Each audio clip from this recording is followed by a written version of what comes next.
बिस्मिल्लाहिर्रहमानिर्रहीम। अस्सलाम वालेकुम नाज़रीन, मैं हूं डॉक्टर अली और आप देख रहे हैं मेरा फेसबुक और यूट्यूब चैनल।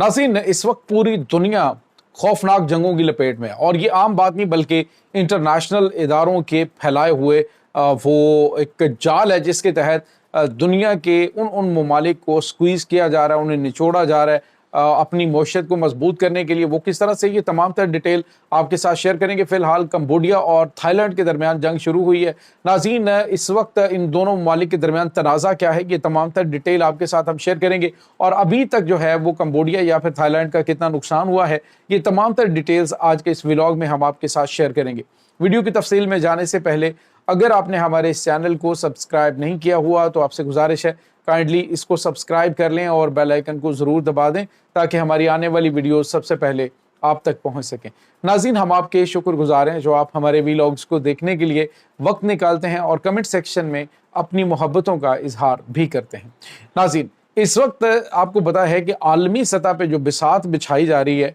उन का मकसद ये नहीं होता कि किसी इलाके के अंदर कन्फ्लिक्ट शुरू हुआ है तो वो ऐसे शुरू हो गया, बल्कि नाज़रीन उसमें आलमी इदारों ने कोई ना कोई हिस्सा ज़रूर डाला होता है। और आलमी इदारे क्यों हिस्सा डालते हैं, वो डेफिनेटली आपको पता है, जिनकी इकॉनमी ही असलहा बेच के चलती हो, जिनकी मजबूती का इन्हसार ही उनके असले के ऊपर हो, तो फिर आप अंदाज़ा लगा सकते हैं कि शरारतबाजी कहाँ से होती है। नाज़रीन, एक्चुअली जो थाईलैंड और कंबोडिया है, इन दोनों का आपस में बॉर्डर मिलता है और इनके बॉर्डर के ऊपर एक मंदिर है जिसको परिया विहार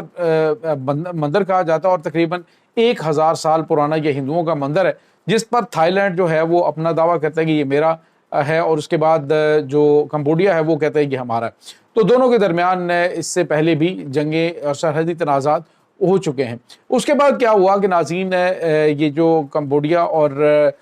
थाईलैंड के दरमियान कन्फ्लिक्ट है, इसको आलमी अदालत इंसाफ में ले जाया गया। ICJ के अंदर जो है वो फैसला ये किया गया कि ये जो मंदिर है ये कंबोडिया की प्रॉपर्टी है, लेकिन इस फैसले को थाईलैंड ने जुज़वी तौर पे तस्लीम किया और तस्लीम करने के बाद फिर उन्होंने जो उसके आसपास के इलाके के ऊपर जो है वो दावा किया कि ये हमारे इलाके हैं। और उसके बाद नाज़रीन एक बार फिर जो है वो आलमी इदारे ने मुदाखलत की और उसने कहा जी कि ये इलाका जो है ये कंबोडिया का है और फिर दोनों ममालिक के दरमियान अमन व अमान कायम हो गया। फिर नाज़रीन, इनके दरमियान कन्फ्लिक्ट उस वक्त पैदा हुआ कि जब आलमी इदारे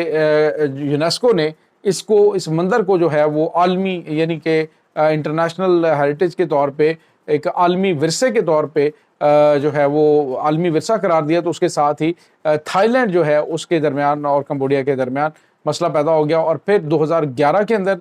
भी सरहदी झड़पें हुई हैं और इसके बाद भी ये झड़पों का सिलसिला जारी रहा। नाज़रीन, यहाँ पे आपको ये पता चले कि इस वक्त जो कंबोडिया है और थाईलैंड, इसके दरमियान ये मामला ख़राब उस वक्त हुआ कि जब दोनों ममालिक ने एक दूसरे के जो सफारतकार हैं उन्हें अपना मुल्क छोड़ने के लिए कहा, तो उसके साथ ही दोनों ममालिक ने अगले ही दिन यानी आज जो है वो एक दूसरे के ऊपर हमला कर दिया। इस वक्त जो थाईलैंड की रॉयल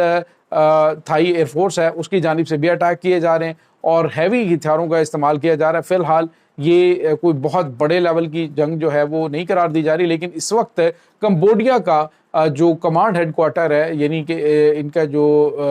GHQ आप कह सकते हैं वो तबाह हो चुका है। उसके अलावा उनके मुतअद्दिद जो अहम इंस्टॉलेशंस हैं उनको थाईलैंड ने तबाह कर दिया है और कंबोडिया की जानिब से भी इस वक्त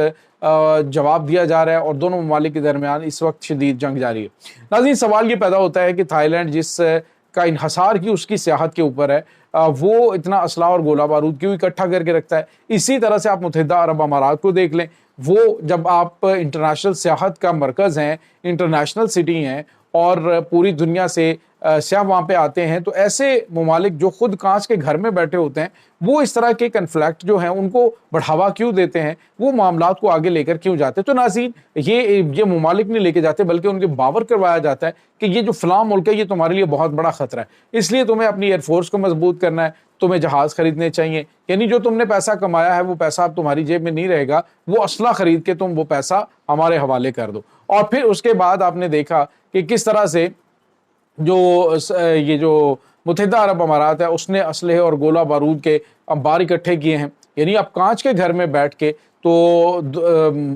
بڑے بڑے ممالک جو ہیں ان کے ساتھ کنفلکٹ پیدا کر رہے ہو. یمن کا کیا جائے گا, یمن کے اوپر تو اسرائیل نے اتنے اٹیک کیے ہیں. اس کے بعد آپ نے دیکھا کہ سعودی عرب نے 8 سال اس میں عرب امارات بھی شامل تھا, اٹیک کرتے رہے. ان کا کیا جائے گا؟ تو انہوں نے 2 میزائل مارنے تو کیا کیا چیزیں تباہ ہو جانی ہیں اس کے بارے میں آپ امیجن بھی نہیں کر سکتے, اور آپ کو ان چیزوں کا پتہ بھی نہیں ہے کہ آپ جو ہے وہ کس طرف جا رہے ہیں. اب ناظرین, عالمی جو عدالتیں ہیں, عالمی معاملات ہیں, جہاں پہ انہوں نے کسی معاملے کو حل کرنا ہوتا ہے وہاں پہ وہ کر لیتے ہیں, لیکن جہاں پہ اس کو پینڈنگ چھوڑنا ہوتا ہے تو وہ کہتے ہیں جی بس ٹھیک ہے, ہماری قرارداد کو تسلیم نہیں کیا گیا تو ہم کیا کریں. اب آپ دیکھیے کہ جس طرح سے پاکستان اور بھارت کے درمیان مسئلہ کشمیر اتنے عرصے سے اقوام متحدہ کا سب سے بڑا اور پرانا ناحل پذیر مسئلہ ہے, لیکن وہاں پہ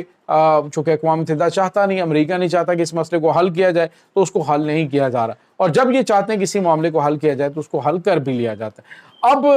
کچھ نہ کچھ ماحول ضرور بنا ہوا ہے, لیکن ایک بات یاد رکھے گا کہ اس میں بھی ان کے مفادات ہوتے ہیں. اپنے ذاتی مفادات کے لیے وہ چیزوں کو یا کنفلکٹس کو ممالک کے درمیان جو ہے وہ پینڈنگ چھوڑ دیتے ہیں, تاکہ اس کی آڑ میں جنگیں شروع کروا کے ان کو اسلحہ اور گولہ بارود بیچا جا سکے, اور پھر جو ہے وہ جغرافیائی لحاظ سے جہاں جہاں پہ انہیں اپنی پوزیشن سنبھالنی ہے وہ وہاں پہ آ کے بیٹھ سکیں. جو ہے وہ دونوں ممالک کے درمیان جنگ بندی کروانے کا اور یا پھر مصالحت کروانے کا کوئی موقع جو ہے انہیں ملے کہ وہ اپنی افواج جو ہے وہاں پہ اتاریں. تو ناظرین, اس وقت سچویشن یہ ہے کہ چونکہ خطے کے اندر چائنا کا جو بڑھتا ہوا اثر و رسوخ ہے وہ اتنا زیادہ ہے کہ دنیا کا کوئی ملک بھی اس میں بشمول امریکہ کے وہ اس سے نہیں بچ پایا ہے. تو اب جو ہے وہ چائنا کا جو اثر و رسوخ ہے اس کو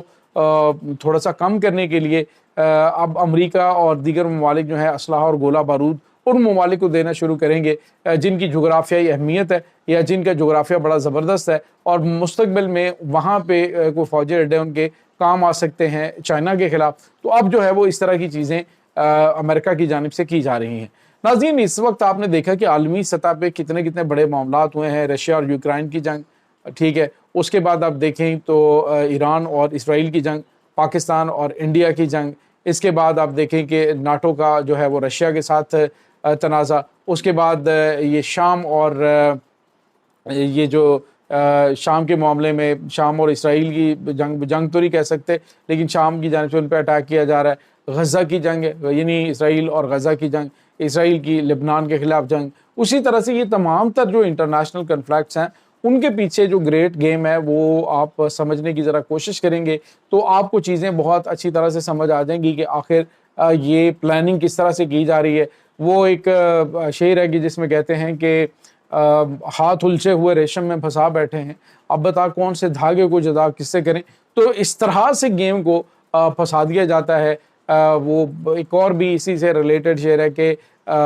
غیر ممکن ہے کہ حالات کی گتھی سلجھے, اہل دانش نے بڑی سوچ کے الجھائی ہے. تو یہ اس طرح کی چیزیں الجھائی اور سلجھائی جا رہی ہیں جہاں پہ عام بندے کا جو ہے وہ سوچ بھی نہیں جاتی اور ان کو پتہ بھی نہیں ہوتا کہ آخر یہ ہونے کیا جا رہا ہے. آپ دیکھیں اسرائیل اپنا اسلحہ اور گولہ بارود جو ہے